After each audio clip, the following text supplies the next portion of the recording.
In this video, what we're looking at is the outputs from computer systems and output devices.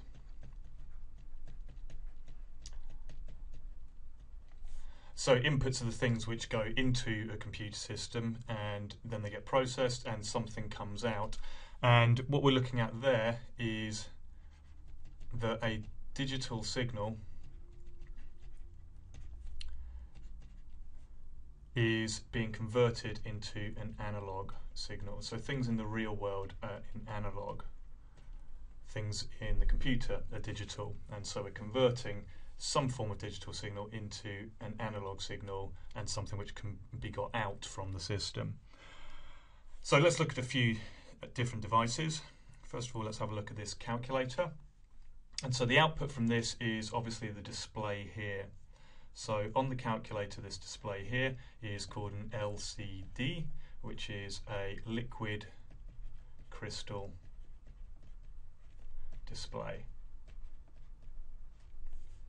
And each of these little sections in each of the numbers is given an electric current, which changes the liquid crystal inside. It actually rotates it so that it doesn't reflect any light through, and that gives us the display. Obviously, more advanced LCDs, we can have one small block of liquid crystal in each square. So you'll have a square, and this one might be red, and this one might be green, and this one might be blue.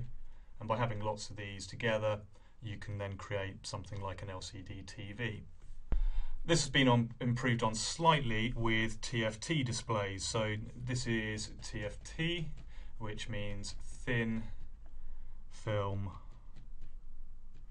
transistor. It's a slightly different technology, but really works in a very similar way. So the output device for TVs and for monitors is a TFT display, and very, very similar in the way that an LCD screen works. An LED screen, which is shown here,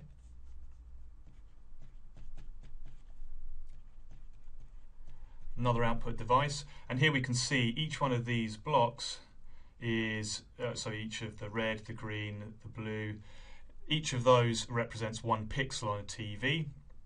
And these are used for massive displays in stadiums, at concerts, because they're exceptionally bright, and they can also go extremely large as well. Next output device that we have is the humble LED itself. So LED stands for a light emitting diode. And all it is just a small light, basically. They don't really need to be replaced very often because they last an awful long time. And an LED, we find them as an output device, although only a very small part often of an output device. We'll have them showing that power is on a keyboard, for instance, or on a set-top box. There'll be LEDs showing that the caps lock's on or the number lock's on. So all of these devices often have a small LED just to indicate small functionality of the device is working. Next output devices are printers, and here we have two different types of printers, and we'll just take a little look at how these work in brief details. So the first printer that we have is a bubble jet, also known as an inkjet printer. And that's this printer here. And the way this works is that you have a print head which moves across the page, and then the page moves down and it moves across again. And this print head here is an example of a print head, and these connectors here connect on to tell the print head what it's got to do, and the ink comes out from this section here. And what happens is inside the nozzle in the print head, so this is a nozzle, and there's an ink reservoir back here. And so what happens is there's a small amount of ink inside here.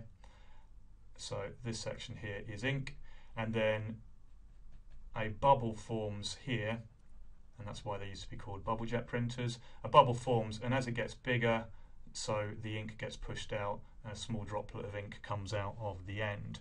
So that's how an inkjet printer works.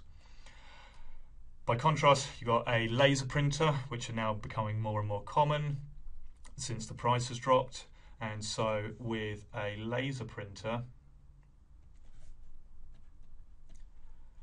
the technology is very, very different. So you have two components. You have toners, which are these things here. And so that's a fine dust of coloured powder, either black or it will be yellow, cyan or magenta. You may have seen CMYK. This means cyan, which is this blue colour here, magenta, which is this colour here, and yellow, that one there. And the K means black, and the reason they didn't use B was because B obviously could be blue, so they used K, which is the last letter of the word black, and that's where you get CMYK from. So you have each of these different powders inside a colour laser printer, and what happens is as the page goes through, there's a small print drum, and a laser shines a beam over this, which makes some of it electrostatic and some of it not.